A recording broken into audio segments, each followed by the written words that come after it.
ഫോൺപേയിൽ പുതുതായിട്ട് വന്നിട്ടുള്ള വേറൊരു ഫീച്ചറാണ് ഇൻ്റർനാഷണൽ UPI പേയ്മെൻറ്റ്സ് ചെയ്യാൻ കഴിയുന്ന ഒരു ഫീച്ചർ ഫോൺപേയിൽ വന്നിട്ടുണ്ട്.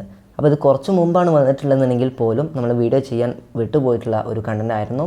സോ ഓക്കെ, അപ്പോൾ ഞാൻ ജസ്റ്റ് ചെക്ക് ചെയ്ത സമയത്താണ് ഈ ഒരു വീഡിയോ ചെയ്തിട്ടുള്ള. പല ആൾക്കും യൂസ്ഫുൾ ആയിരിക്കും. സോ ചില ആളുകളുടെ ഹസ്ബൻഡും അതുപോലെ തന്നെ അവരുടെ ഫാമിലിയും കാര്യങ്ങളൊക്കെ ചിലപ്പം ദുബായിൽ അല്ലെങ്കിൽ സൗദി അങ്ങനെയുള്ള ഭാഗങ്ങളൊക്കെ ഉണ്ടായിരിക്കും. സോ ഓക്കെ, അപ്പോൾ അവർക്കൊക്കെ നിങ്ങൾക്ക് ഈ ഒരു ഫോൺപേ വഴി തന്നെ നിങ്ങൾക്ക് അവർക്കൊക്കെ പേയ്മെൻറ്റ് ചെയ്യാൻ കഴിയുന്ന ഒരു കിടിലൻ യൂസ്ഫുൾ ആകുന്ന ടിപ്സാണ് ഇന്നത്തെ വീഡിയോയിൽ നിങ്ങൾക്ക് ഡിസ്കസ് ചെയ്ത് തരുന്നത്. സോ നിങ്ങൾ ആദ്യമായിട്ടാണ് നമ്മുടെ ചാനൽ കാണുന്നതെങ്കിൽ തീർച്ചയായിട്ടും ചാനൽ ജസ്റ്റ് ഇപ്പോൾ തന്നെ ഒന്ന് സബ്സ്ക്രൈബ് ചെയ്യുക, വീഡിയോക്ക് ലൈക്കും കൂടിയും ചെയ്യുക. സോ ഓക്കെ, അപ്പോൾ നിങ്ങൾ ഇതുവരെ ഫോൺപേ ആപ്ലിക്കേഷൻ ഇൻസ്റ്റാൾ ചെയ്യാത്ത വ്യക്തികളാണെങ്കിൽ താഴെ ഡിസ്ക്രിപ്ഷനകത്ത് ലിങ്ക് നൽകുന്നുണ്ട്. നിങ്ങൾക്കത് ക്ലിക്ക് ചെയ്തിട്ട് ഫോൺപേ ആപ്ലിക്കേഷൻ ഇൻസ്റ്റാൾ ചെയ്ത് ഓപ്പൺ ചെയ്തെടുക്കാൻ പറ്റുന്നതായിരിക്കും. സോ ഓക്കെ, അപ്പോൾ നമുക്ക് ആപ്ലിക്കേഷൻ ഓപ്പൺ ചെയ്ത് കഴിഞ്ഞാൽ നിങ്ങൾക്ക് ഇതുപോലെ കാണാൻ സാധിക്കും. അതിനുശേഷം നിങ്ങൾ എന്താ ചെയ്യുക, നിങ്ങളുടെ പ്രൊഫൈൽ ഐക്കണിൽ ജസ്റ്റ് ഒന്ന് ക്ലിക്ക് ചെയ്ത് കൊടുക്കുക. ക്ലിക്ക് ചെയ്ത് കഴിഞ്ഞാൽ നിങ്ങൾക്ക് ഇവിടെയായിട്ട് ഒരുപാട് ഫീച്ചേഴ്സ് ഇവിടെ വന്നിട്ടുണ്ട്. അവിടെ നിങ്ങൾക്ക് UPI ഇൻ്റർനാഷണൽ കാണാൻ പറ്റും. ഈ UPI ഇൻ്റർനാഷണൽ എന്ന ഭാഗത്ത് ക്ലിക്ക് ചെയ്ത് കൊടുക്കുക.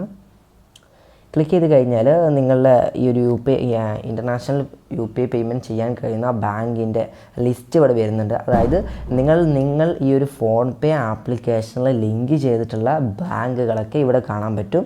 അതിൽ UPI ഇൻ്റർനാഷണൽ പേയ്മെൻറ്റ് UPI വഴി പേയ്മെൻറ്റ് ചെയ്യാൻ കഴിയുന്ന ബാങ്ക് എലിജിബിൾ അല്ല എന്നുണ്ടെങ്കിൽ, അതായത് അപ്ലിക്കബിൾ അല്ല എന്നുണ്ടെങ്കിൽ തീർച്ചയായിട്ടും ഇവിടെ നിങ്ങൾക്ക് കാണാൻ സാധിക്കും മങ്ങി കിടക്കുന്നത്.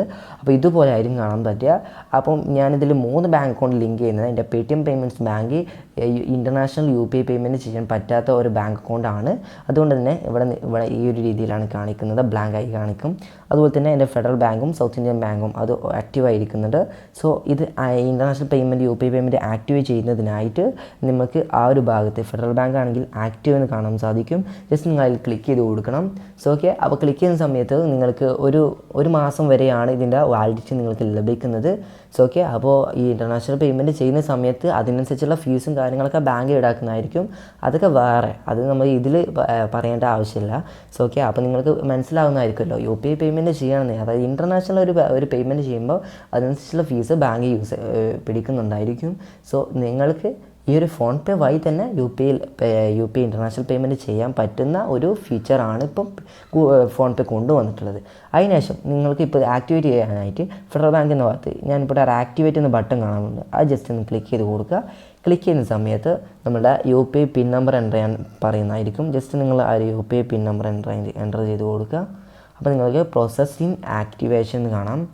സോ ഇവിടെ നിങ്ങൾക്ക് കാണാൻ പറ്റും UPI international is active from July 1 മുതൽക്ക് സെപ്റ്റംബർ 28 വരെ നമുക്ക് എന്താ പറ്റും, ഓൾ സപ്പോർട്ടർ കൺട്രീസ് ഇത് UPI payment international payment support ആകുന്ന എല്ലാ കൺട്രീസിലും നമുക്ക് ജൂലൈ 1 മുതൽക്ക് സെപ്റ്റംബർ 28 വരെ, എന്ന് വെച്ചാൽ July, August, September. So okay, അപ്പോൾ ഏകദേശം 3 മാസം, ഓൾമോസ്റ്റ് 3 മന്ത്സ് വരെ നമുക്ക് ഇതിൻ്റെ വാലിഡിറ്റി ലഭിക്കുന്നുണ്ട്. ഡൺ കൊടുക്കുക. ഇപ്പോൾ നിങ്ങൾക്ക് കാണാൻ പറ്റും നമുക്കിനി UPI ഇൻ്റർനാഷണൽ പേയ്മെൻറ്റുകളൊക്കെ നമുക്ക് ചെയ്യാൻ പറ്റുന്നതായിരിക്കും. ഓക്കെ, സോ ഇനി നിങ്ങൾക്ക് ഇത് ഡീആക്ടിവേറ്റ് ചെയ്യണമെന്നുണ്ടെങ്കിൽ, അതായത് നിങ്ങൾക്ക് ഇനി ഇത് പ്രവർത്തിക്കേണ്ട, ഇത് നമുക്ക് ഒഴിവാക്കാം എന്നുള്ള ഒരു മൈൻഡ് നിങ്ങൾക്ക് വരികയാണെന്നുണ്ടെങ്കിൽ തീർച്ചയായിട്ടും ഇവിടെ ഡീആക്ടിവേറ്റ് എന്ന് കാണാൻ പറ്റും. ജസ്റ്റ് നിങ്ങൾ അതിലൊന്ന് ക്ലിക്ക് ചെയ്ത ശേഷം ഇവിടെ കാണുന്ന പ്രൊസീഡ് എന്ന ഒരു ബട്ടൺ ക്ലിക്ക് ചെയ്ത് കഴിഞ്ഞാൽ നിങ്ങൾക്ക് വീണ്ടും UPI പിൻ എൻ്റർ ചെയ്യാനുള്ള ഒരു പേജ് വരുന്നതായിരിക്കും. അവിടെ നിങ്ങളുടെ UPI പിൻ നമ്പർ എൻ്റർ ചെയ്യാം. ഇപ്പോൾ നിങ്ങൾക്ക് നമ്മുടെ ഡീആക്ടിവേഷൻ പ്രോസസ്സിംഗ് ആണ്. ഓക്കെ, അപ്പോൾ നമ്മുടെ ഡീആക്ടിവേഷൻ ഇവിടെ ഫെയിൽഡ് എന്നാണ് കാണിക്കുന്നത്. So something temporary technical issue കൊണ്ടാണ് ഈ ഒരു ഫെയിൽഡ് ആകുന്നത്. അപ്പോൾ ഈ ഒരു മെത്തേഡിലാണ് നിങ്ങൾക്ക് നിങ്ങളുടെ UPI അതായത് ഇൻ്റർനാഷണൽ പേയ്മെൻറ്റ് നിങ്ങൾക്ക് ഡീആക്ടിവേറ്റ് ചെയ്യേണ്ടത്. ജസ്റ്റ് ആ ഒരു ബട്ടൺ ക്ലിക്ക് ചെയ്ത് കൊടുത്താൽ മതി. ഓക്കെ, അപ്പോൾ ഈ ഒരു UPI ഇൻ്റർനാഷണൽ പേയ്മെൻറ്റ് പല ആളുകൾക്കും ഉപകാരപ്പെടുമെന്ന് ഞാൻ വിചാരിക്കുന്നുണ്ട്. സോ ഓക്കെ, അപ്പോൾ നിങ്ങൾക്ക് ഉപകാരപ്പെട്ട് കഴിഞ്ഞാൽ തീർച്ചയായിട്ടും കമൻറ്റ് സെക്ഷനിൽ അറിയിക്കുക. അതുപോലെ തന്നെ വീഡിയോക്ക് ഇപ്പോൾ ലൈക്കും കൂടിയും ചെയ്യുക. പിന്നെ എന്തെങ്കിലും ഡൗട്ട്സ് ഉണ്ടെങ്കിൽ മെസ്സേജ് ചെയ്യുക ഇൻസ്റ്റഗ്രാമിൽ. ഓക്കെ, നമുക്ക് അടുത്തൊരു വീഡിയോയുമായി വീണ്ടും കാണാം. Thanks for watching. Bye bye.